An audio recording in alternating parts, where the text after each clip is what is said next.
and baseball fields. But are we actually, right, but it's supposed to be like. Good evening.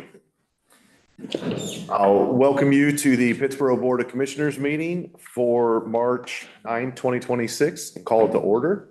And we'll start with a moment of silence. Please join me.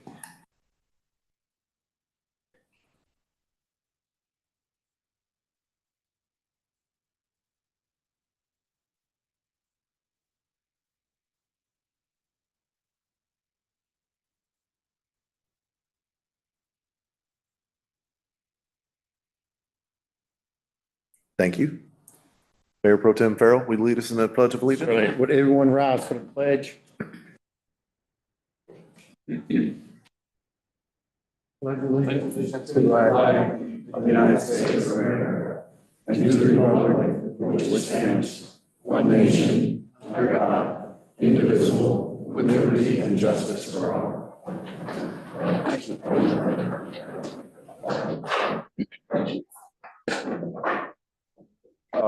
We have the agenda and the consent agenda in front of us. Are there any changes or additions to either?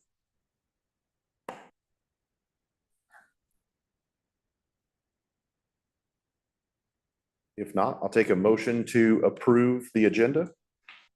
So moved. Thank you, Commissioner Farrell. Second, Commissioner Foley. All those in favor, say aye. Aye. I'll take a motion to approve the consent agenda. So moved. Thank you, Commissioner Farrell. Second. A second? Thank you. All those in favor, say aye. Aye. Aye.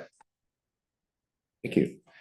Up first, we have information items, a report on NBC financials. Chair Fiocco.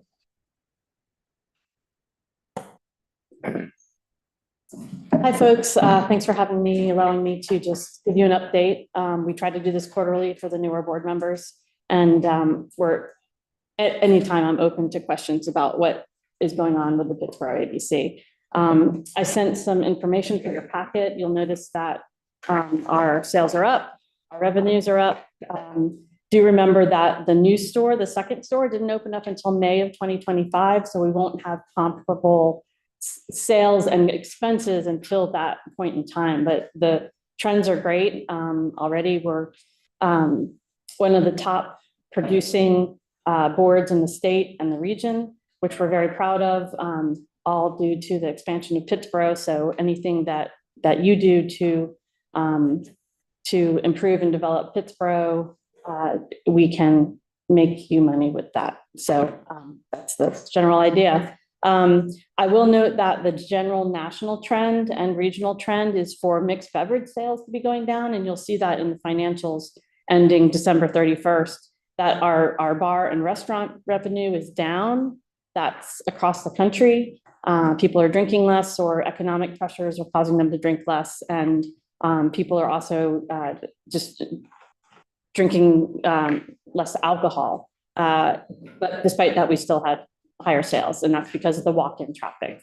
The last thing I wanted to say is I've listed the distributions until the end of the year. The distributions are a little wonky, so you'll see some go up and some go down, but by the end of the year, we usually have a nice chunk of change that we send your way. Last thing I'll say is a reminder that in our budgeting, as you enter into the new budget, we will be asking again for 40% retention of our excess working capital. It was about $53,000 last year. We put that into our capital fund, which is restricted, and that allows us to build further stores. So the idea is we hold that money back, give you 60%, we keep 40%, and then we are able to open up yet another store, which we're already starting to think about. Nothing firm, but that I'd like to think that is money well spent with us that we hold and make more money for you later.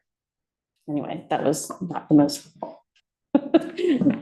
the best explanation of it, but just a heads up, as you start the budgeting process, we'll be asking to retain some excess working capital. Are there any questions? Any questions on ABC? Keep up the good work. Good work, yeah. Yeah, thanks. And Jay, Commissioner Farrell has been a great asset. So again, you have my information, my contact information. I'm always open to questions. Thank you. Thank you. We'll just mention that we're very fortunate to have such a strong board and employees. Yes, They really are. thank you. Up next, we have a proclamation recognizing Arbor Day. So whereas Arbor Day is observed throughout the United States to recognize the importance of trees and to promote environmental stewardship. And whereas trees are a vital component of the town of Pittsboro's natural and built environment, providing significant benefits, including improved air quality, reduced stormwater runoff, energy conservation, urban heat reduction, carbon sequestration, and enhanced community character. And whereas the town of Pittsboro's climate action plan recognizes the importance of tree preservation and planting, including recommendations to create a town tree planting program. And whereas protecting and expanding the town's tree canopy contributes to the environmental health, community well-being, and overall quality of life in Pittsboro. Now, therefore, be it resolved that I, the mayor, on behalf of the Board of Commissioners of the town of Pittsboro, formally do hereby proclaim March 21, 2026 as Arbor Day in the town of Pittsboro. I encourage all citizens to celebrate Arbor Day by planting, preserving, and caring for trees, and by recognizing the many benefits trees provide our community. And I'll say March 21st this year, we're going to be planting some trees in front of the courthouse in the traffic circle. So 10 o'clock, I think, yeah, 10 o'clock courthouse, planting trees on Arbor Day, March 21. So hope to see y'all there. Up next, we have Citizens Matters, and we will start with the manager's update. Thank you, Mayor. Just a couple of quick things. A lot of us will be heading down to New Bern for the Main Street Conference in the next couple of days. We look forward to the great things that we're going to see and learn here while we're down there. And I think the town of Pittsburgh is the recipient of another Main Street Award this year for the pop-up park. And so more to come on that once we receive that award. Staff are working on a grant initiative at the moment for invasive species removal. It's a climate smart communities initiative that the COG is helping us with. So our focus on that is going to be invasive species removal in our parks and greenways. Raffi building is looking great. We took a tour today, and we were hoping to have it far enough along so we can have the spring edition of PBO 101 in the engagement wing of the Raffi building. So more to come there. Budget prep is going well. Y'all will see more of that at your budget retreat here in a couple of weeks. And I've gotten a few calls and questions about the ADA ramps that are getting worked on. That is a DOT project. We were given very little notice, if any, but that project should be wrapped up in the next 2 weeks. And so hopefully any of the traffic issues that's causing or loss of internet issues that's causing will be all solved in the next couple of weeks once they're out of here. So any other issues that come from that, just call me. Thank you. Thank you. Those improvements are appreciated to the pedestrian infrastructure, but working with our partners at DOT. So for my updates, Jonathan mentioned the PBO 101 is coming up. So again, those applications are open. Please apply if you're interested. Highly recommend it. We had the Riot Foundations program in town put on by Riot, which is part of NC IDEA now. Focused on entrepreneurship. I was able to participate in that program, and then we're continuing to work with them as we work on entrepreneurship and just economic development in Pittsboro. So pretty excited about what's to come there. We had the Lewis Freeman Park groundbreaking, and so great to hit that milestone. I think the contractor is working already on it, and we hope to be complete by this spring. So no, not spring, summer. Yes, in the summer it will be complete. So great to have that underway, and it was delayed, and then we had beautiful weather, so that worked out. Tomorrow I'll be attending the Smart Cities Conference in Raleigh and speaking on a panel about how small towns do innovation, and then headed down to the Main Street Conference with a lot of other people. So looking forward to those things. Commissioner Hunziker? Okay, so I attended the AHAC meeting last Thursday where new officers were elected, and there are a lot of open positions. So if anybody's interested in volunteering for Affordable Housing Advisory Committee, that would be wonderful. Also, I held a coffee with commissioners meeting with Commissioner Foley. We came prepared to talk about the Hillsborough Street widening and everything else. And the topic, except for one person who came to talk about lighting over by ABC store and former Havoc, it was all about flock. I think we had about 8 or 9 people there. It was a really good conversation. Since then, let's see, last Saturday, I did attend the flock meeting that was held with I would say an expert of 10 years. There were 33 people there, and there were a lot of questions that were brought up. There were some really good questions, a lot of things I didn't know. And I did try to write down every single question that the people asked. What I'd like to do is turn that over to the town and to the police, and maybe they could answer those questions and any questions that we may have as well. And I see there are a lot of people signed up who are here who attended that meeting. So if it's all right, we could maybe have a presentation and answer some of those questions. And then the most exciting thing is, as you know from the last meeting, we had an invasive species eradication program over the beginning of the 72 acres of Roberson Creek Park. Since then, it has kind of developed into a coalition. We've got a nonprofit. We've got rewilding within, let's see, who else? The Tree Museum, of course. And I cannot put into words how amazing the past 2 weekends are and what was accomplished. So I did a little before and after video to kind of show you what they walked into and what it looks like now. So there's some great music you can see on Facebook, but the privet was incredibly thick. We wanted to target this black walnut tree. There was a huge maze of privet that kept us from getting to that tree. We had some weed wrench instruction and safety instruction. And we spent the last 3 Saturdays, or actually 2 Saturdays and a Sunday, pulling privet. And what you'll see is, in a minute, there are huge piles of these invasives that have been cleared, and we did reach the tree. We also cleared the southwestern fence line, and here you can see it again. And that tree ended up not just being a black walnut, but it is a black walnut, honey locust, and hackberry. And we made it to the old pond where the beaver was, and it was just amazing. So I'm really excited to see how this park develops and how the eradication continues. Good. Thank you. Thanks. Commissioner Farrell? I attended the joint county and managers and mayors meeting. You also I did too, yeah. As we heard from the ABC, Jamie Fiocco, that the ABC board is doing well. The stores are doing fine. We should have some numbers in June for the store number 2. Thank you. Commissioner Foley? I played with Commissioner Hunziker along the new park. And that was fun. There's some incredible trees in that park. Profound trees, breathtaking. There is a photograph on your display that we just witnessed of the pond with the sun setting. And I can imagine the people of Pittsboro and outside of Pittsboro actually enjoying that park. It's just a beautiful spot. And it's a welcome gift. So thank you for your efforts. And I'm looking forward to how we participate in the future with this, the nonprofit, et cetera, with this group. I also attended the the Chatham County Affordable Housing Advisory Committee as a guest for the first time. And I look forward to working with Commissioner Hunziker in that aspect.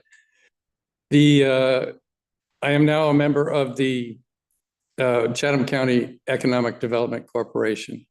And it's my responsibility to represent Pittsboro in a manner that provides corporate stimulus into this area. So my main goal is to relieve the tax burden that we all have felt in the last year or two. That's it for me. Thank you. Commissioner Thurber? So last month I attended with Mr. Foley, the Chatham Chamber of Commerce, the 79th annual meeting and economic event. It was great. And one of the things that really stood out to me was the survey results from the community and the chamber members. Many expressed, like, the number one thing was they wanted to see more events happening in downtown Pittsboro. They wanted to have a reason to shop downtown and come downtown. So I think that's really cool that so many people are interested in the vitality of our downtown area. The same level of community engagement is also showing up in the Pittsboro Downtown Advisory Board. They have 2 chairs available right now and over 60 applicants to fill those chairs. So they are going through the interview process, but I'm incredibly impressed with our community and the willingness that people have to step up and get involved. Thank you. Okay, up next, we have public comment. So when you come up, please state your name and address at the start of your comments. There's a time limit of 3 minutes, which will be displayed on the screen. In the interest of time and fairness, it's the board's policy not to respond directly to comments during this period. Staff will follow up as appropriate. Any speaker with handouts should give them to the town clerk. They'll be distributed to the board at the conclusion of this meeting. I will do my best with all the names. And we have 17 people signed up tonight, so we're going to keep the time as tight as possible. Up first is Susie Crate, followed by Tyler Patterson. Hello, my name is Susie Crate. I live at 235 Bynum Church Road in Bynum. Mailing address is Pittsboro, but I live in Bynum. Mayor, commissioners, staff, law enforcement representatives. I'm speaking to you tonight as a concerned citizen who asks that you end your contract with Flock. I come into Pittsboro for most of my needs, including shopping for food, hardware, lawn and garden supplies, taking woodworking, yoga, and other classes, volunteering as a master gardener, delivering trash, recycling, and swap shop donations, mailing items at the post office, and etc. Several months ago, I learned that regardless of how I enter Pittsboro, I was being traced as part of the town's contract with Flock. I think it is safe to say that as residents of Pittsboro and Chatham County, overall, we pride ourselves in our community and how it is evolving and developing with the times, finding that gentle place where we work together to preserve our historic values and also move to adapt to contemporary change.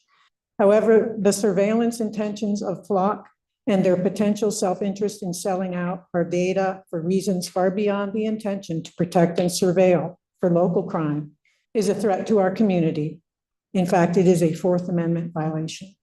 Therefore, I ask you to break the contract with Flock. Thank you. Thank you. Up next is Tyler Patterson, followed by Ryan Powell.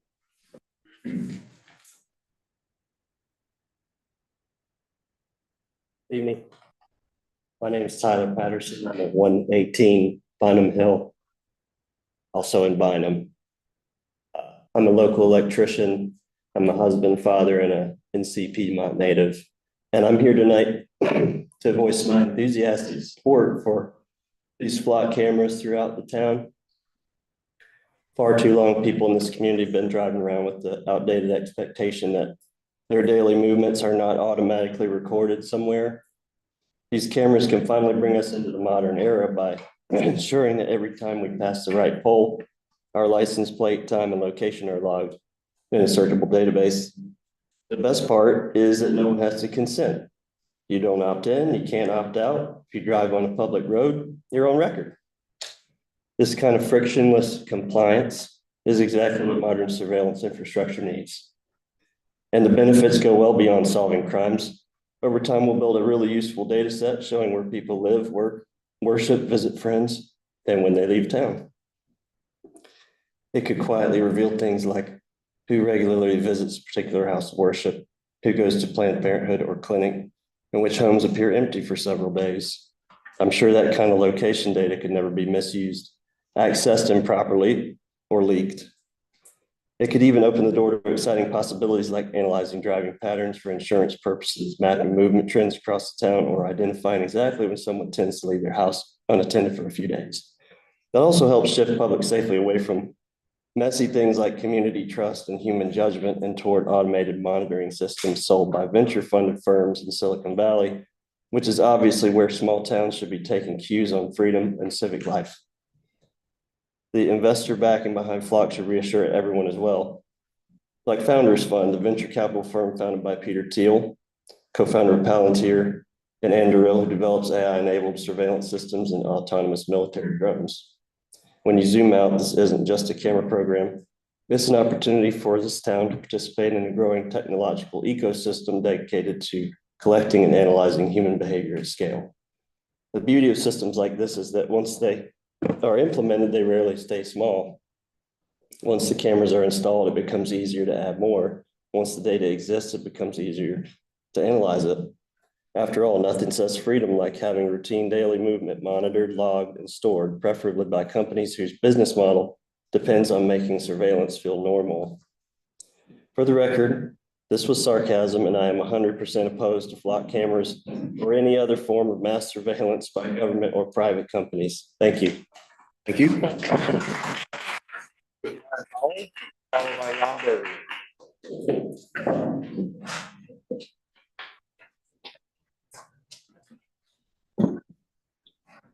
My name is Ryan Powell, and I live at 287 East Hallfields Drive.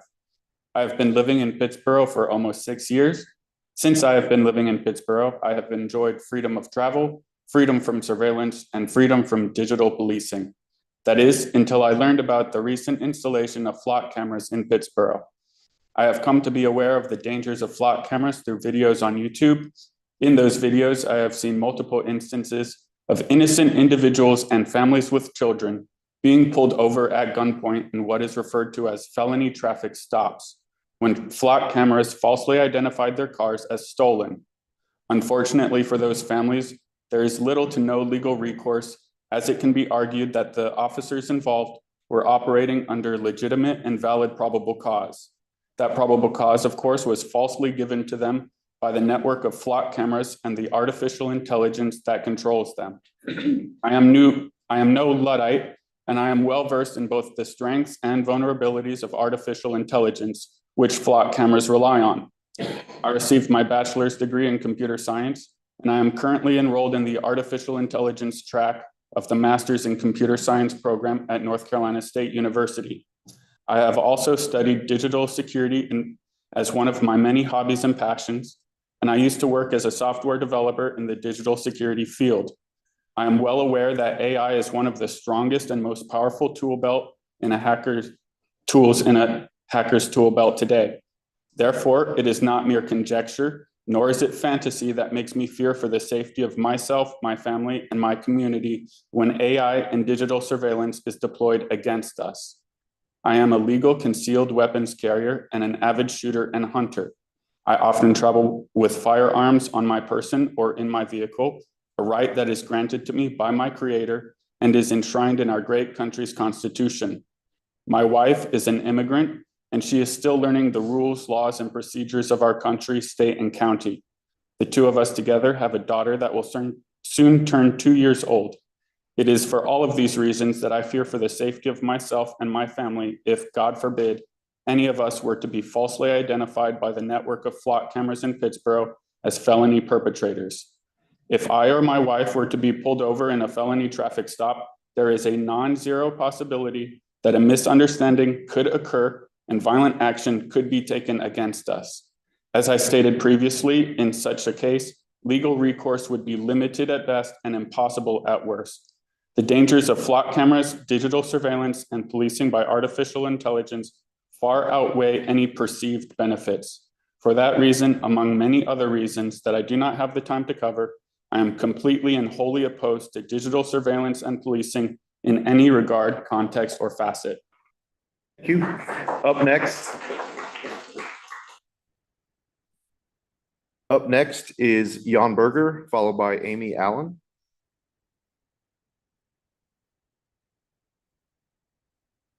I'm Jan Berger. I live on 726 Bynum Road. And I'm coming here to speak again. I'm not so concerned about the Pittsboro police being able to find stolen cars. I am concerned about living in a country where everyone is being tracked all the time. New technologies get introduced every day, but this technology isn't just about fighting crime, and it's not just about Pittsboro. It puts power into the hands of anyone with access to the data. And once this technology is out there, we won't know who gets access to it now or in the future. So what if someone decides we don't like these people? Remember when the Germans and the Irish and the Japanese people were targets in this country? Today, so many people are targets of racist and sexist and homophobic abuse in the US, much of it perpetrated by our own government. Again, what if someone just decides we don't like these people?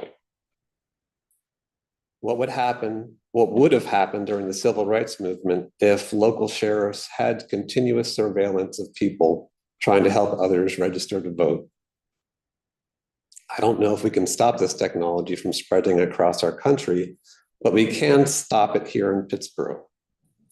You're the ones who can do it, and I'm asking you to help keep us safe. Thank you.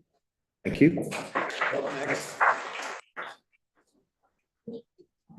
Up next is Amy Allen, followed by Alan Catt. Hello, my name is Amy Allen. I live at 532 May Farm Road, and I recently moved here 4 months ago from Colorado. My organization is Wild Within, and I'm just here to put a name with a face and introduce myself. My background is in ecological restoration with volunteers, community-driven restoration to help heal the land and give back to it. I have expertise in invasive weed eradication, native seed collections, as well as tree plantings. I am thrilled to see the drive of this town and giving back to the land, to have the ecology all intact the way it once was. I've been working alongside some amazing people, Candace, John, Lyle, my husband, the Tree Museum, and as well as the Grand Trees in Chatham County. I've been talking with the new Hope Bird Alliance, with Don Pelly, and many others are all coming together to build this incredible coalition. I am learning about the climate change grant that is going on, and I've been starting to collaborate with that, Jenna Peterson. So here I am. Let me support you. Thousands of volunteers in Colorado to help heal the land. Let me come to you, help support this town. Thanks so much. Next is Alan Catt, followed by Shantae Smith. Alan Catt, 180 Woolly Worm Drive. I was here last month talking about flock cameras and how they were Fourth Amendment violation. This month, I'm not going to complain about that because my bone pick today is actually about flock safety systems as a company. The county spends a lot of money, and that money comes from taxpayers. And as Commissioner Foley pointed out, reducing tax burden on our citizens is a priority. We currently pay flock safety systems $500 per camera install, $2,500 per year that we utilize their systems. So we'd expect a premium product for a premium price, right? Unfortunately, of the 9 cameras currently run by Pittsboro PD's section of the flock safety systems contract, all of them have external facing USB-C ports, the same exact port on every phone in the United States and Europe at this point. You can plug right into those, access all of the firmware and software on board those cameras, all of their onboard memory, using publicly accessible software, which is not necessarily legal or legitimate. I'm not recommending anyone do that. But my point is that Flock has not addressed safety concerns. Their number one priority right now is to make good on the fact that they've had $985 million sunk into them by investors. They need to produce a profit sometime soon. Unfortunately, we are the product from which they are going to produce that product. They can sell our data to other entities. They make money off of the contract with the county. We also outsource other elements of our public safety to private corporations. In 2020, we paid First Health of the Carolinas $3.1 million base fee for EMS services. Suddenly, magically, in 2025, that turned into $4.6 million. My question is, We're starting off at $3,000 this year for each of the 9 flock cameras we currently have. In 5 years, are we going to be wisely spending the taxpayer dollar? And will that fee still be the same? Is this product going to be worth the money we spend on it? Can the company prove that they will treat us with respect and follow the contracts that we have with them?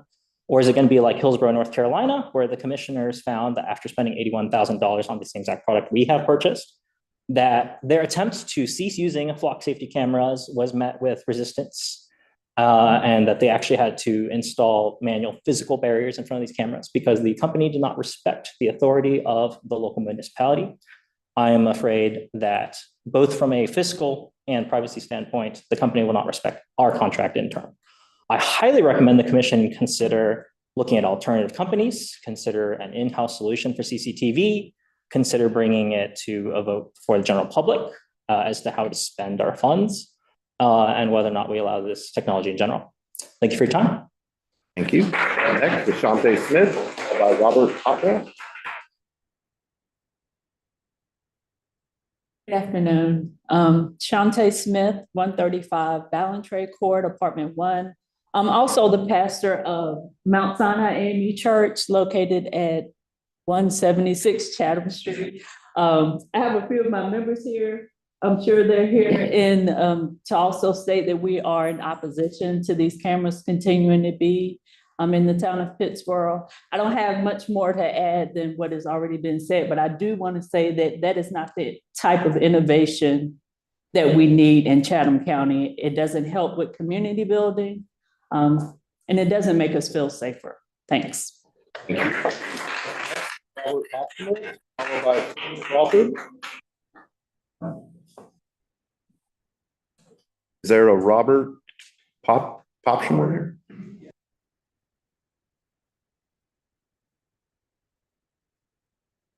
Good evening, everyone.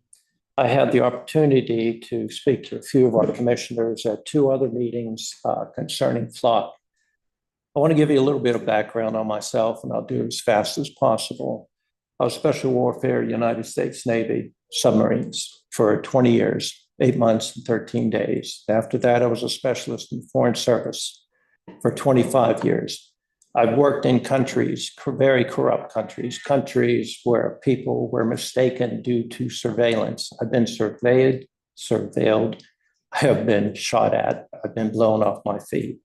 Surveillance is not good. How was this ever approved? The American people have to understand, the people of Pittsboro have to understand this can go into the wrong hands. You have to be careful with what we're doing. And I don't think there's any metrics that these cameras have proven safety. They're there and they could be misused. That's all I have to say. Thank you. Thank you. What's his last name? Sir, what's your last name? Popchak.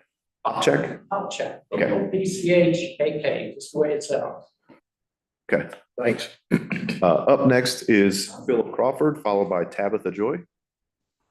Hello, my name is Philip Crawford. I live at 108 Hawk Spiral Way. I'm here to vehemently oppose the use of the flock cameras in Pittsboro. The cameras are a manifestation of our country's continued descent into an Orwellian surveillance state. They represent a violation of our Fourth Amendment rights.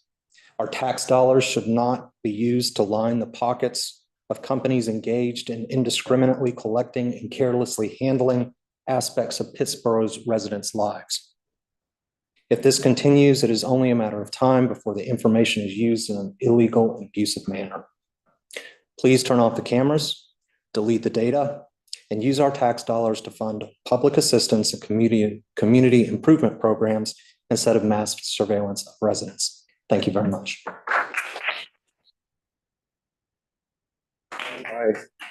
Aaron Schenker. Staying at 2695 NC 902. There's a statement that I hear repeated far too often that if you have nothing to hide, then you should have nothing to worry about. Flock and other providers similar, like Motorola, are making contracts with our police that give them access to the location of our people.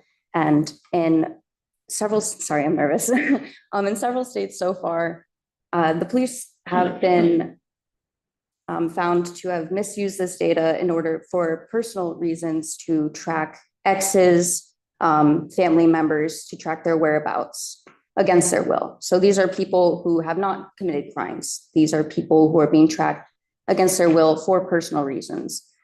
And that is a real fear that a lot of people can't have. But larger than that, we are being tracked in a lot of different places. A lot of these cameras are fixated at places that should be innocuous. You know, why do we need to be tracked every time that we go to the grocery store? If we go to McDonald's, there are cameras in and out of places. Like, you can't even leave some neighborhoods without being on camera. That is excessive. And although this is a small community, what we do here shows a precedent for a lot of other communities and big cities to follow suit. And we have the potential to succeed here. There's only a few cameras here. In other cities, there are hundreds. But here we have the ability to actually do something about it. And I think that we need to do that. Also, I have a question for the police. Since getting these cameras, what crimes have been solved with Flock that could not have been solved otherwise? Because for decades, centuries, the police have been solving crimes with good old-fashioned police work. And I think that they're selling themselves short by buying into a program that's supposed to help them, but still contains a lot of flaws and poses security risks. That's all. Thank you. By Paul Quadros.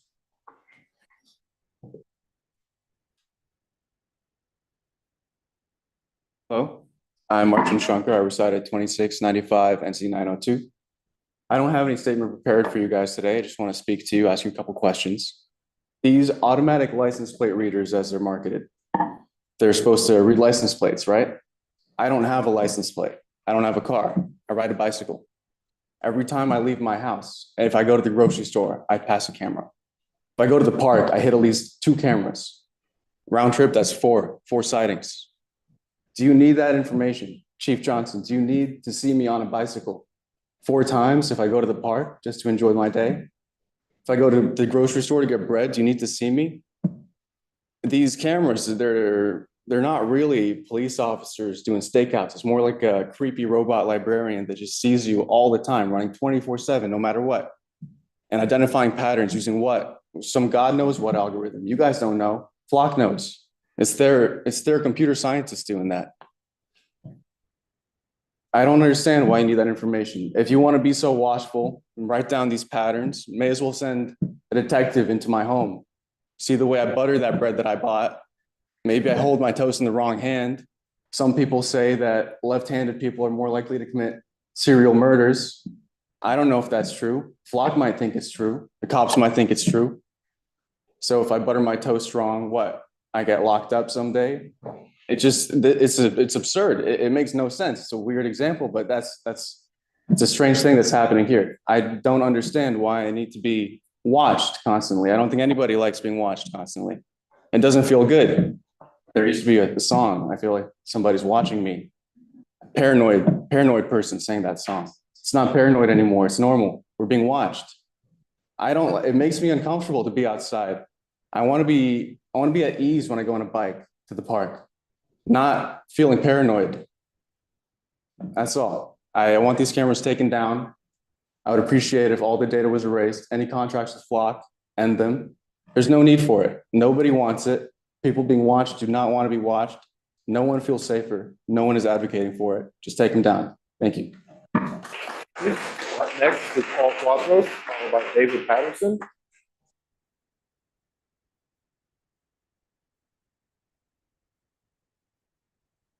Paul Quadros, 258 Belmont Road.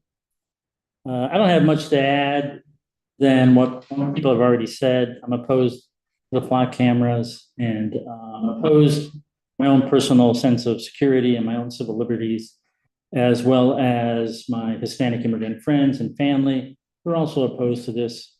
And I just want to leave you with a quote you probably already know, hopefully. It is those who would give up essential liberty to purchase a little temporary safety deserve neither liberty nor safety. Benjamin Franklin, founding father. This goes way back. The idea that we should be secure and safe in our domiciles and in our community is at the heart of the founding of our country. And this is where this springs forth. What you're hearing from my fellow citizens is fear. They are afraid because of these cameras and because of this surveillance. Be careful, be wary. What we do now is only going to proliferate and grow tomorrow. And what we give up for our safety might be everything. Thank you. Thank you. Next is David Patterson by Lyle Steele. Good evening, longtime listener, first time caller. My name is Dave Patterson and I live here in Pittsboro. I live at 830 Millbrook Drive. I'm actually in the Powell Place neighborhood, one of the neighborhoods that has the cameras installed at both entrances. So I know the feeling of having a license plate scanned each and every time we come in. You've heard a lot of comments about the flock cameras. I just look at this as a deeper issue. I moved to Pittsboro 10 years and 2 days ago into the Powell Place neighborhood. One thing that always impressed me was just the amazing community, the feel of a small town with progressive values, and was still moving forward. I've always appreciated how well our law enforcement has worked with the community. I trust them. I trust the job they're doing. I see them active. I see them at events. I see them working with our schools, and I want to respect that. Because ultimately what it comes down to with technology is a trust of who's using it. And what I'd ask is that maybe this is an opportunity to work more closely with both the town, the residents, and our law enforcement, who's done a good job of keeping this town safe while still growing, and examine, is there a wider issue here? Do our law enforcement officials feel like they need more tools? Is there something we're not seeing? Can we ask how we can better work together with more transparency? I detect a lot of fear and a lack of trust in this room, which is a result of potentially decisions being made, technologies being introduced, potentially rights being violated without a conversation.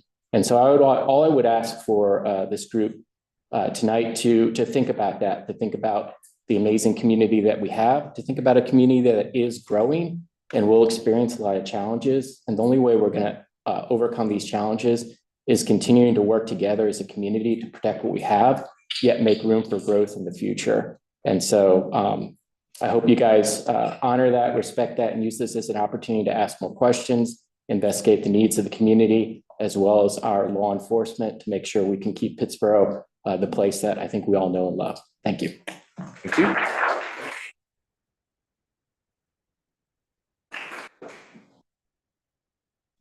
Lyle.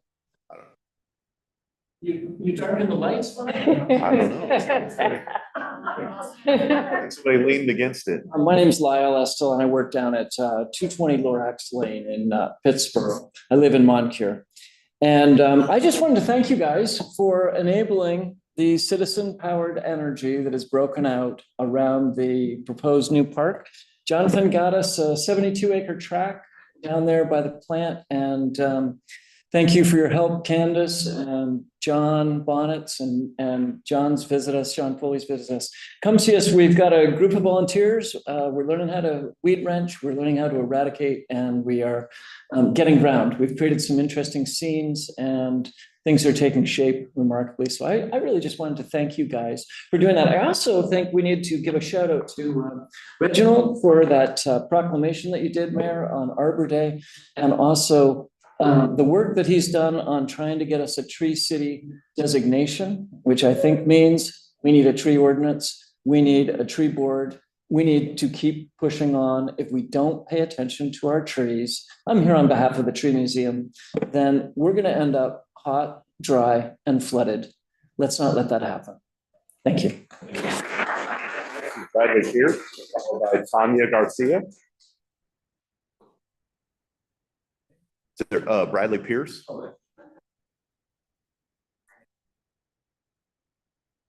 Hi, Bradley Pierce, 160 X-Line Williams Drive. I'm going to talk about opposing flock cameras. However, I'm going to look at it from a little bit different perspective. You've all heard everything. One of the serious financial liability issues with flock is that if the town keeps these cameras in place and residents believe their rights have been violated, the financial consequences of lawsuits could be substantial. Even if the town were ultimately to prevail, legal defense is expensive, and the risk falls on Pittsboro's taxpayers. Recent analysis of Flock's updated terms warns that the company moved disputes into Georgia law and mandatory arbitration, expanded its license to use customer data, and capped its own liability, even in situations involving gross negligence or willful misconduct. In plain terms, this means Pittsboro could face serious risk while the vendor protects itself. Further, commissioners should think about the public image and economic impact. Pittsboro has worked hard to build a reputation as a warming, thoughtful, independent community, but there are many who do not want to shop, dine, attend events, or invest their time in a town that is known for promoting a surveillance network. Whether that takes the form of organized boycotts or simply people choosing to go elsewhere, the reputational damage is real. Once a town becomes associated with invasive surveillance, rebuilding public trust is much harder than preserving it in the first place. I've lived in the Pittsboro area for 17 years. A lot has changed in 17 years. I'm off script now. And I am blown away that these cameras were ever approved in the first place, because that just doesn't jive with Pittsboro.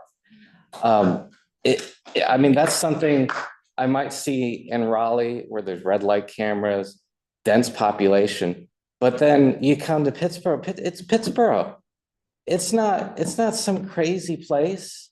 There's no meth lab a block away. It's Pittsboro. It's a quiet, loving community. And surveillance like this does not reflect that idea. I'm gonna save you the rest of this. Thank you.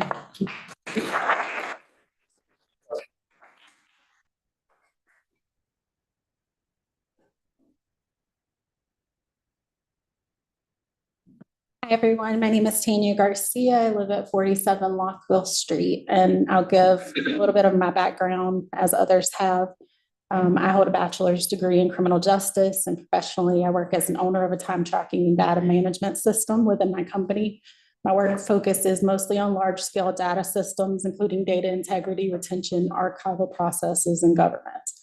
Regularly work with questions around how data is being collected, stored, accessed, and protected over time. I'm here today to ask the commissioners to take action to remove block systems from our county, not simply pause or adjust. When systems like this are deployed, they tend to become permanent unless there's a clear and deliberate effort to reverse course.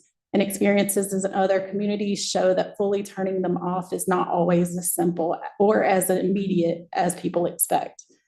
I want to focus on the structure of the technology and not the individual intent or day-to-day use. There's been a claim that the system only pulls license plates. That description is incomplete. The system captures images of vehicles, and license plates numbers are extracted from those images using software. So these same images allow vehicles to be identified by characteristics like make, model, color, body type, and other distinguishing features. The vehicles can still be searched even when plate is missing or unreadable. And a broader capability matters when we assess impact. This is not continuous video, but it is automated and scalable vehicle surveillance, and it becomes more powerful as more cameras, integrations, and analytics are added. My concern is that this kind of technology is designed to expand. More cameras can be added, software changes over time, analytics become more advanced. Once the infrastructure exists, it's extremely difficult and to meaningfully limit its scope, even if policies say otherwise. There are also unresolved questions about data control. And in modern systems, data does not live in just one place. It's stored in cloud-based services, information processed, stored, and archived elsewhere to support the platform. These local policies govern how searches are performed, but contract and vendor terms govern where the data exists and who has access to it long-term. And from public standpoint, there's very little visibility. And these systems, we know that they collect data on nearly everyone who drives through the county, regardless of suspicion or wrongdoing. Over time, that changes how people experience public space and raises long-term risks that are difficult to undo. I'm asking commissioners to require a deeper review to seriously consider removal. That means examining contracts, updated vendor terms, data storage practices, access rights, and exit options, and deciding whether keeping this system aligns with the county's values. Removing a technology that carries permanent consequences is not anti-public safety, it is responsible governance. Thank you.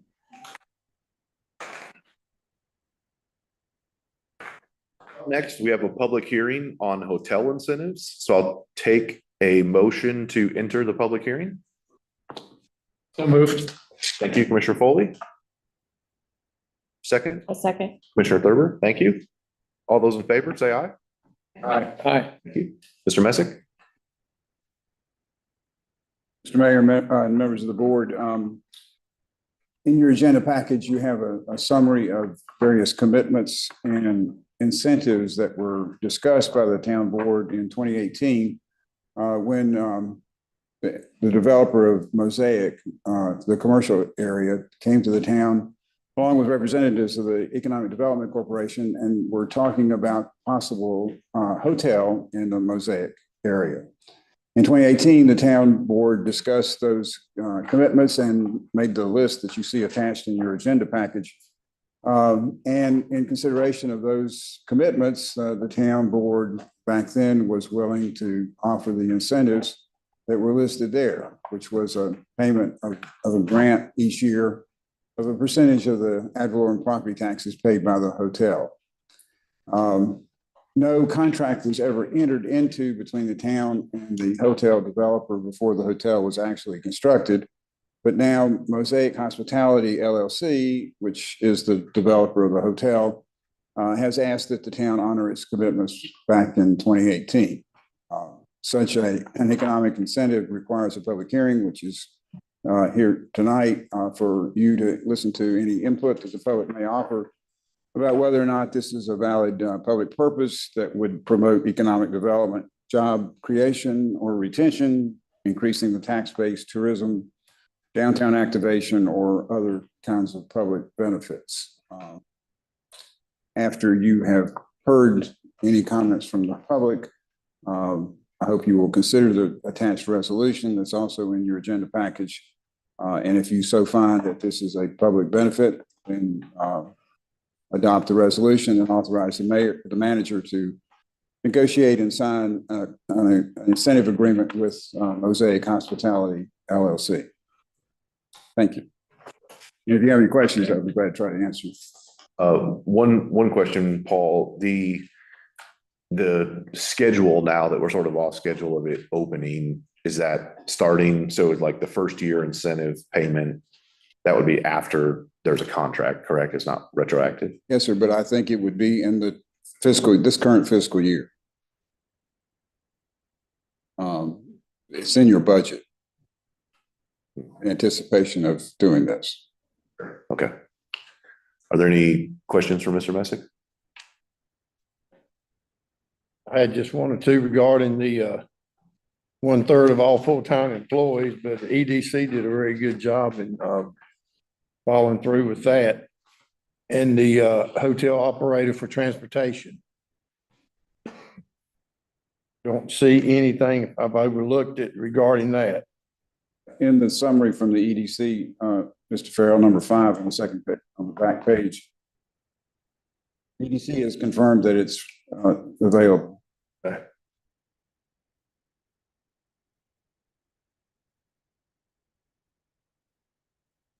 Okay. Are there other questions? No one from the public would sign up to speak for the public hearing. Take a motion to close the public hearing. I make a motion. Close the public hearing. Thank you, Commissioner Thurber. Second, Commissioner Hunziker. All those in favor, say aye. Aye. Thank you. Is there any other discussion? Okay, I'll take a motion to adopt the resolution approving an economic development incentive agreement with Mosaic Hospitality LLC. If you could, did you read the one from the agenda? Yes. Sorry, just want to make sure. Okay. What was your question? I'm sorry. Okay. Okay. All right. I'll take a motion to adopt the resolution approving an economic development incentive agreement with Mosaic Hospitality LLC. Move. So moved. Thank you, Commissioner Foley. Second, Commissioner Hunziker. All those in favor, say aye. Aye. Thank you. Up next, we have a request for a major subdivision preliminary plat for the Corbinton major subdivision, PB 25548.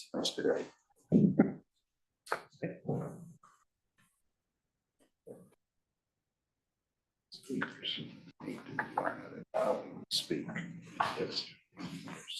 Good evening. Before staff gets started, I wanted to point out for the record, there's an updated plan set in front of you that is correctly reflecting the plan set that was included for the planning board recommendations that were made.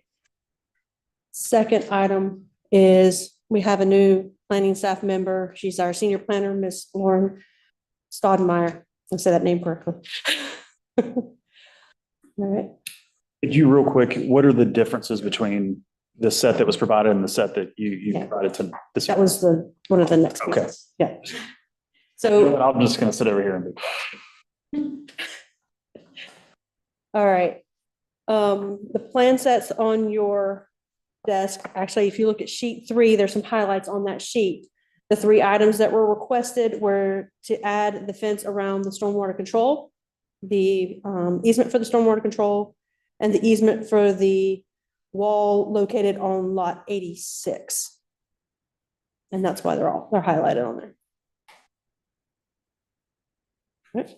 So that's the version that's on the website now. Do we update? We will update it after the meeting. It will get up on there. It's not on there at the moment. Unless is it on there? Sideways, so I'm trying to. Because I looked at it and I didn't see it, which is why I reprinted it. It is there, most of it. Well,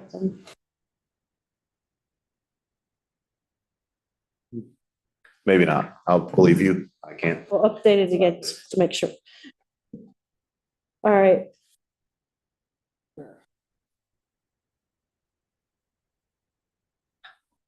All right, so the site for Corbinton is under PB 25548. It was originally annexed in July 14th of 2025.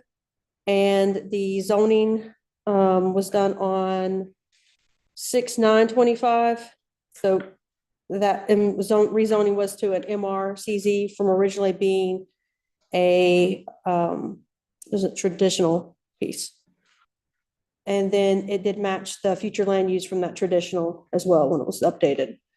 So we've got 98 lots. The maximum that could be was 99 for the actual density of 2.99 dwelling units an acre.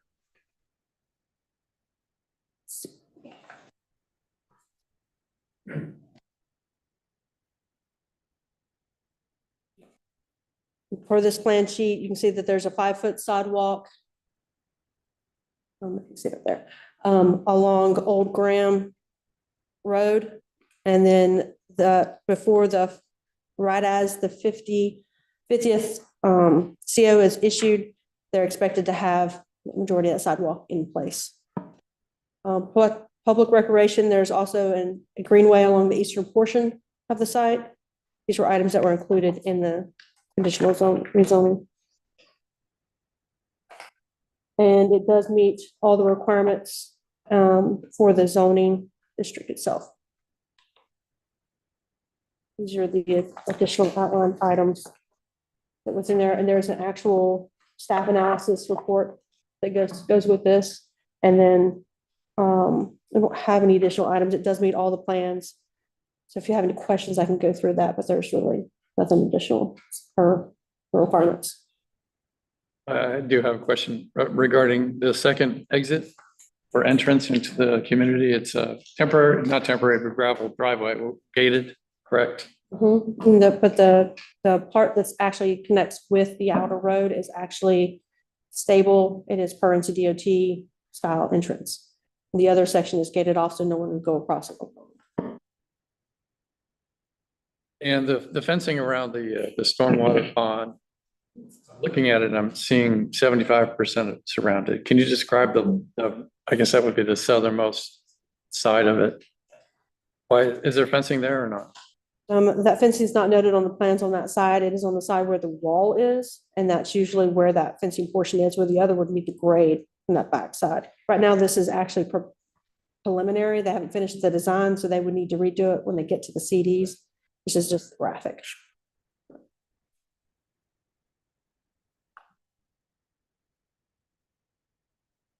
All right, and then are there any more questions on the plans or any of the documentation? Can you update us on, I think there was discussion about a barred owl nesting, an owl nesting site. Yeah. Was additional information for that. Do you have that on the sheet? Who? It was, who? There was additional information provided that. He's the owl man. Just maybe before we get to that. So the only change from what the planning board saw to what we have tonight is the easement, the stormwater drainage easement, and the retaining wall easement. Retaining wall easement, stormwater easement, and the fence around the wall of the stormwater. Fence. Those three items. They are here to help and explain things additionally. They'll have one there, so. Mr. Mayor, the board, I'm Nick Robinson from Bradshaw Robinson Slaughter, practicing law here in Pittsboro. Paul can tell you that last Monday marked my 30th year of practicing here in Pittsboro, so I'm glad to get to be before you all tonight. And I have a little presentation to make. I guess I can get to that a little later. It's very, very brief, but with regard to the barred owl question that was asked, what we have determined is that we don't know if there's any barred owls on this site, but we know when the nesting period is, which is from March to August. There are a significant amount of tree save area on this site in the riparian buffers. And whether or not we see any barred owls or not, we're going to put up the houses for the barred owls for nesting in the tree save area, just in case. And that was satisfactory to the folks that were talking about it. Thank you, Nick. Thanks. Congratulations, by the way. Thank you. Any questions for staff? Yeah, I have just a couple of comments. I know this was a conditional zoning, and I believe Alan Wilson brought this up in the planning meeting regarding the 990 new vehicle trips per day. And anything more than 1,000 needed a TIA, correct? Yes. How did they get just 10 less trips to not have a TIA? Number of lots was less than 99 to 100. That would have triggered it. They would have got that number of trips based on the number of lots and that trip base.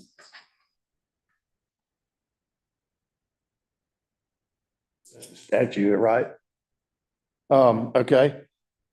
It says in the traffic impacts that there would be more than 55 peak hour trips per day may require roadway improvements specific by DOT. Is this a possibility that we could get a left turn and right turn there? That should be in the list and the letter from the NCDOT. That package piece was attached, I think. Or is that one attached on there? Because it does, they had to have a list in that document.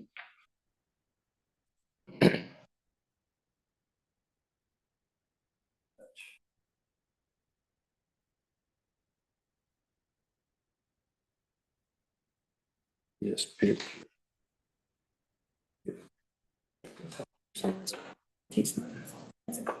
That's right, here's the S curve. Yeah, that's bad corner.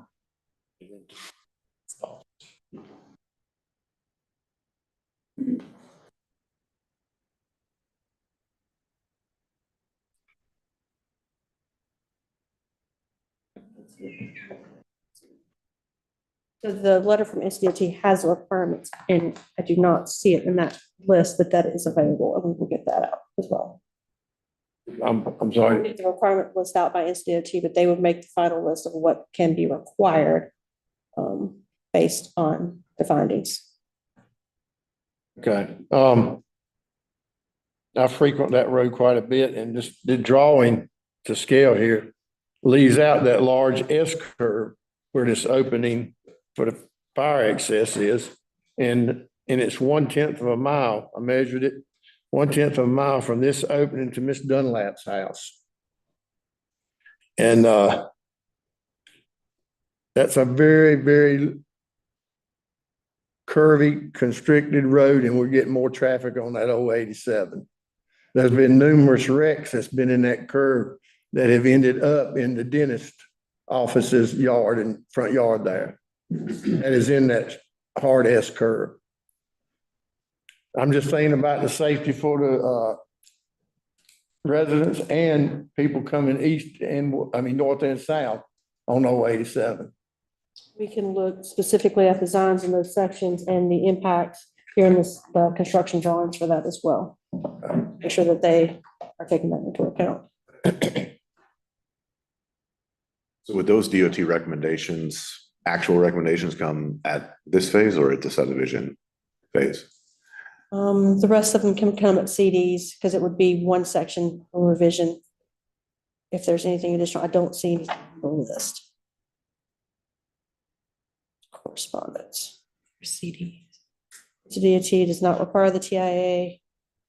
One access point, minimum site distance met are met and generate over 55. It's just that they may require it when we get to that point. So they'll have to review it at that point and see what we look like. I'm just thinking about the safety of people on that road. The contractor's done a great job with this.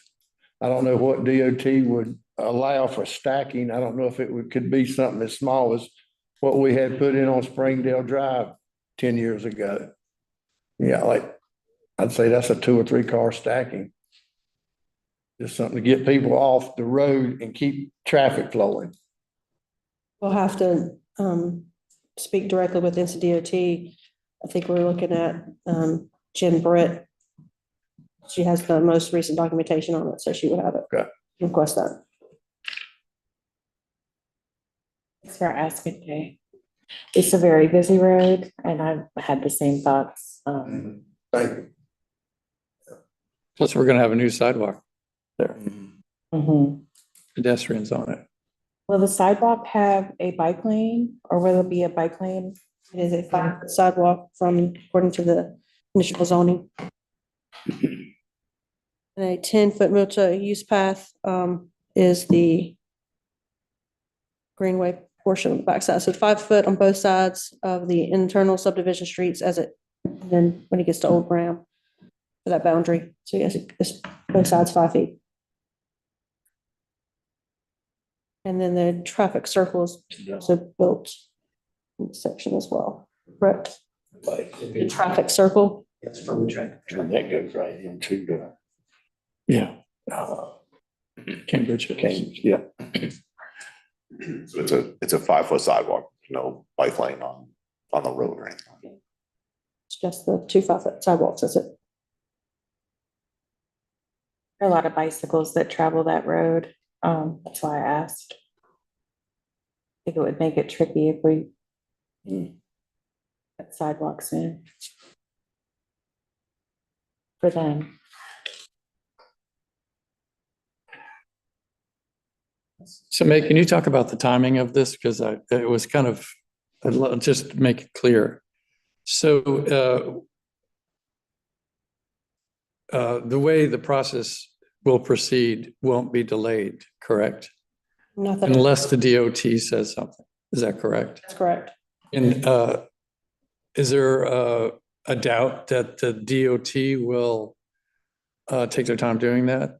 Will, Their average is 45 days for final comments, and that they usually try to meet our schedule with the TRC and the pieces when they come to those meetings. So it will depend on their schedule, but it is 45 days. Within ours.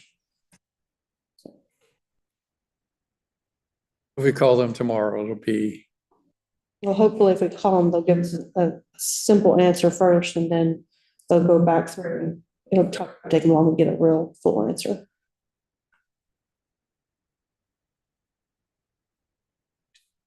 thank you.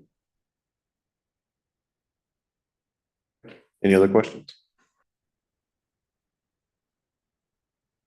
I got one just out of curiosity, mate. You said the trips related to how many houses was in a development? That's part of it, yes. There is an actual breakdown, and part of the traffic letter. And that was according to the process was looked at for the size of the development and the traffic conditions along the road. Per District 1 of Division 8, the determination is based on use of, sorry, I just lost my place.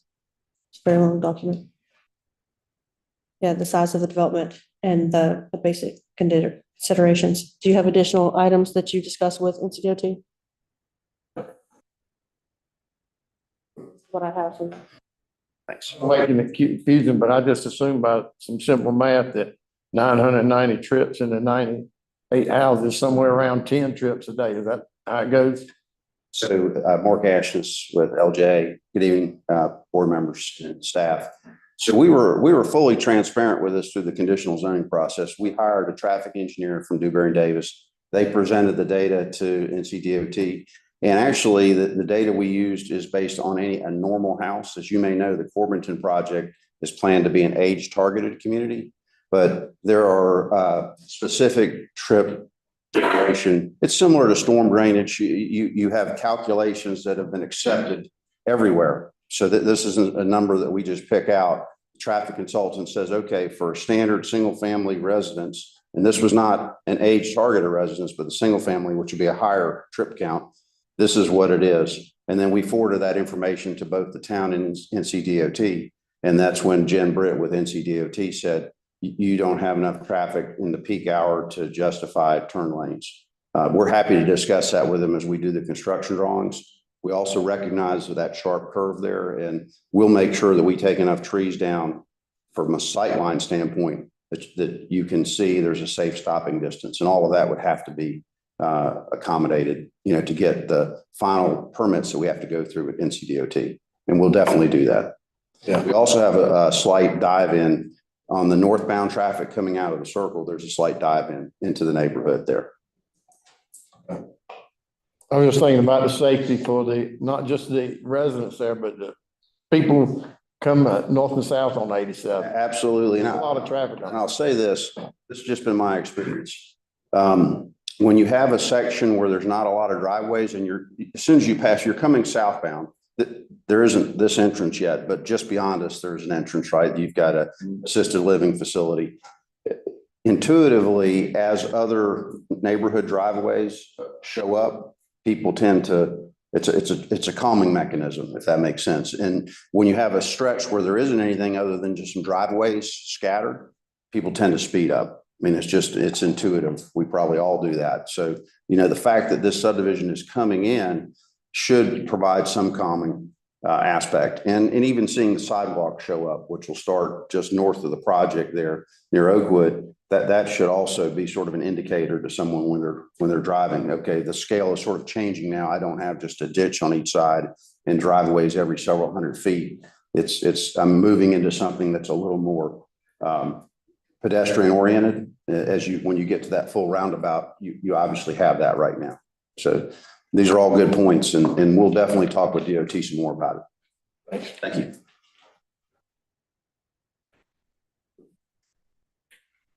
Questions for staff before I let them do their portion of the presentation? that they had spoken.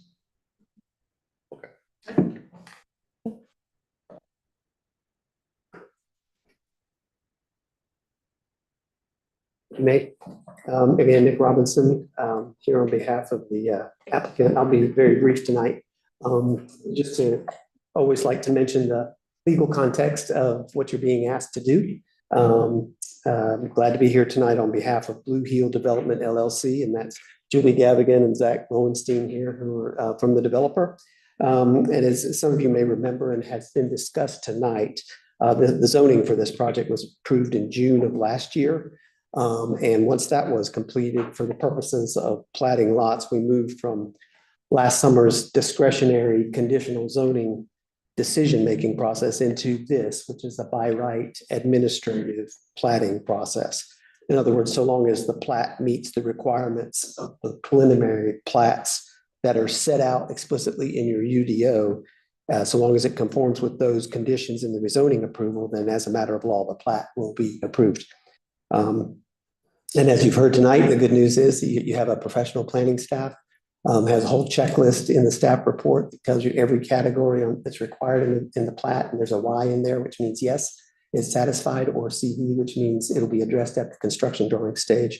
And so the preliminary plat application was filed September 8th. So that was almost 6 months ago now.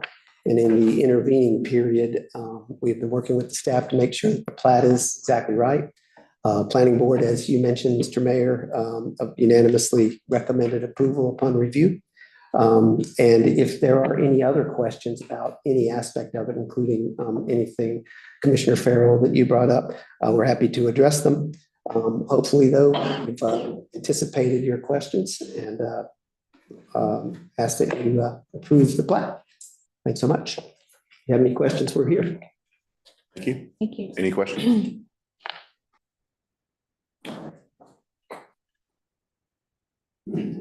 I'll take a motion to approve the major subdivision preliminary plat for Corbinton by adopting the resolution approving an application for a preliminary plat major subdivision. So moved. Thank you, Commissioner Thurber. Second. Second. Commissioner Foley. Any discussion? All those in favor, say aye. Aye. Thank you. Up next, we have appointments to the Board of Adjustment. We have 4 applicants for Board of Adjustment position.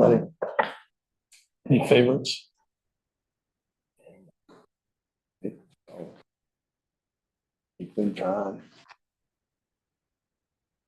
Currently, we have a few positions open.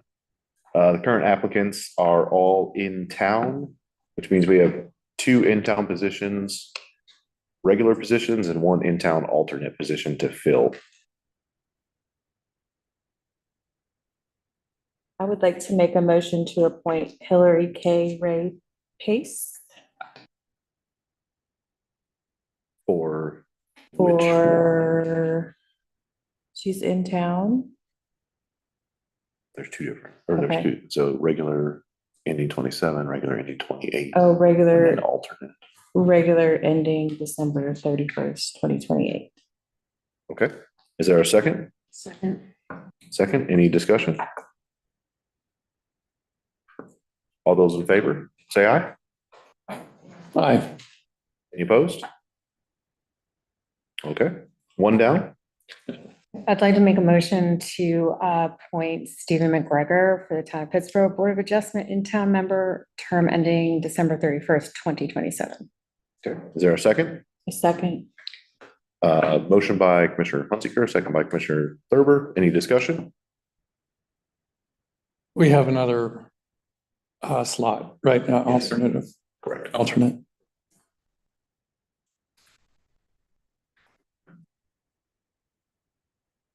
Any discussion?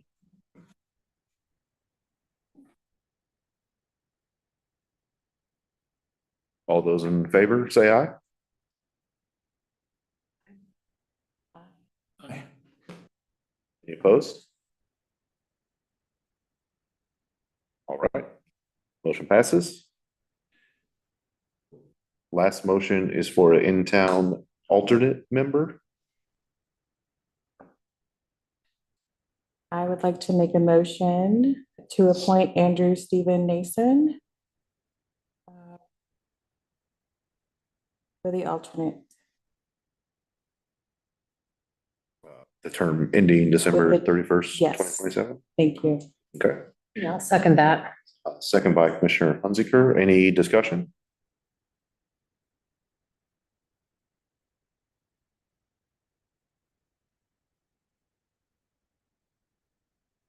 This is in town, correct? They're all three are in town. So we do have two ETJ positions open as well, but we didn't get applications. Okay. See.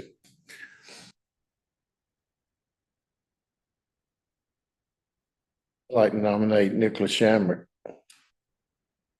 We got a motion now we got to vote on for Andrew Stephen Nason for the remaining position. Part of that discussion, we're still in the discussion stage, right? Yes. Yes. There are other options available, and I like Nick as well, so I won't be voting for the current nominee. Okay. On the slate, yeah.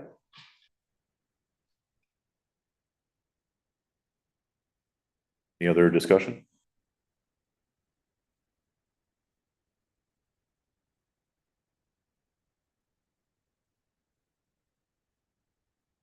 Just one note,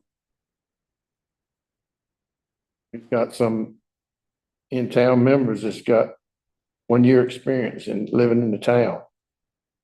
Now, we don't have a regulation for that right now, but I sure would like to see some of this changed in the future. That's just my thought, but I think you need to be here a little while more. But that's not the issue now, is it? Nope. Okay. Any other discussion? All those in favor, say aye. Aye. Any opposed? Aye. Nay. All right. I will vote in favor. Motion passes. Next is the town hall architect selection. Yeah.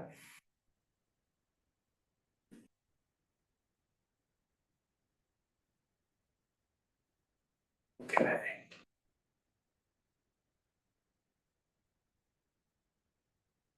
Evening, board and mayor. Good evening. Good evening. My name is Ben Schranke. I'm the project engineer in the Development Services Department. Here to present an update to the town hall project, including a recommendation for an architect. So steps taken to date. In July, the town purchased the property at 204 J.A. Farrell Street with the intent of building town hall there. In September, a presentation was given on a preliminary project analysis. And then in December, we advertised a request for qualifications for architectural services. So in January, we received 13 letters of interest from 13 different firms. A selection committee was formed, and we interviewed and ranked the top 4 firms. And then using the evaluation criteria in the RFQ, HH Architecture was ranked as the most qualified firm by the selection team. Skip that one. So HH Architecture is a Raleigh-based mid-sized firm. They have a very strong project portfolio and extremely good references. The evaluation committee really appreciated their project approach and experience. There's a project portfolio in your packet of some of their buildings. So next steps, we need to get a contract with an architect to begin the schematic design. And then using the construction manager at risk project delivery method, we would need to procure the services of a construction manager to get them involved during design for pre-construction phase services. We will be holding a community input drop-in event early on in the design phase. We plan to have a presentation by the architect to you all some point shortly after that for input. And then final design and cost estimate provided by the architect and CMAR. So I did put together a preliminary budget and schedule. So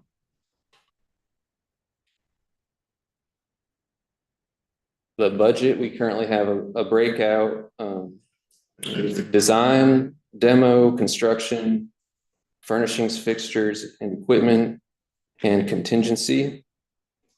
So this is based on a 20 to 25,000 square foot building, similar to what you all saw in September, including a boardroom, the furniture, fixtures, and equipment item is to cover things for the boardroom, with AV, also security, IT, and furniture. So a preliminary schedule is here. So we have our deadline to move out of the current town hall by the end of 2028. And so it's pretty tight schedule to meet that goal. But some milestones here would show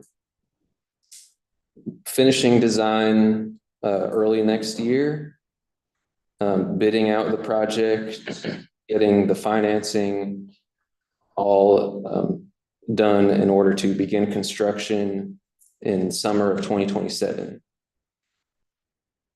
And that would allow for a 16-month construction duration and a couple months to move in.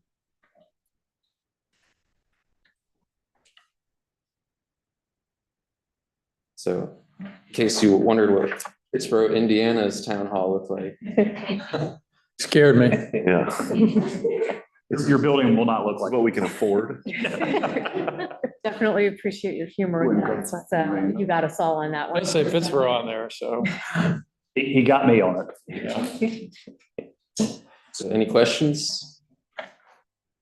If I could real quick talk about the budget. I think the preliminary engineering study that you saw previously was for a $16 million budget. And that did not include design, contingency, and furnishings and some other things. So I think to get to this 13 million with everything included, I think staff have done a really good job putting together this approach. This design includes the government side and the 2 stories on the staff side. And are we using the same design as Hobbs presented us? Probably generally, but that, the architect is going to, give us his own thing. They're using it for programming, so number of offices, things like that.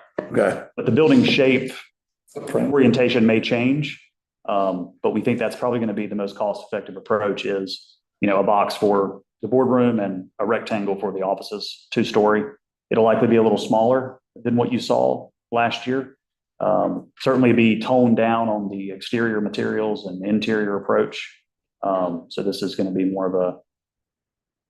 So you showed us that photograph just to prepare us. Is that it? Compare it. Okay. Something in the middle. In the middle. Okay. Was that yours, Ben? Did you do that? Yeah. Okay.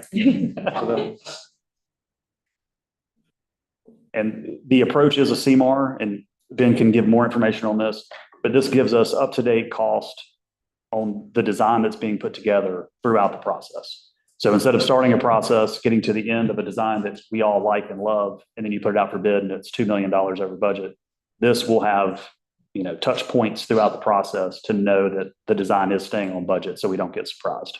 And that is, we're trying to learn from the last town hall approach to not do that again. Did I miss anything? That's right, man. Training me well. Go ahead. What did we do to reduce the $3 million? Just curiosity. That's a great job though. Thank you. We just set a number and said, here's what we're doing. But also reaching out to private sector builders on what they were seeing and what they were building office buildings for, talking to some of the architects on what they had seen buildings come in at per square foot. Obviously, talking to an architect that has more experience with government buildings that have to come in on budget. So that's kind of where we got to this point. That's great. Now if we can pay for it. You just need to get it in this budget. Yeah. Any other questions?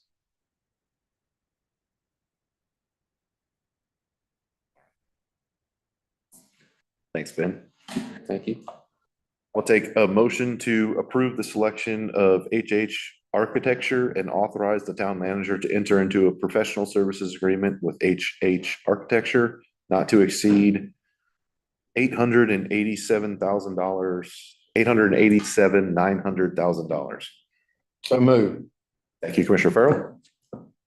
Second. Second, Commissioner Thurber. All those in favor, say aye. Aye. Aye. Opposed? Motion passes. And the budget ordinance for that item. So I'll take a motion to adopt the capital project ordinance for the town hall build. Thank you, Commissioner Thurber. Second, Second. Commissioner Hunziker. Any discussion? All those in favor, say aye. Aye. That's it. Meeting adjourned. Thank you. In May, you should Any see, comments after the meeting? in May, you should see the selection for your CMAR. So that's going to be the contractor manager at risk. So once we have that group on board, full steam ahead. Thank you. Oh, yeah. Motion to adjourn. So moved. Thank you, Commissioner Foley. I second. Second, Commissioner Thurber. All those in favor, say aye.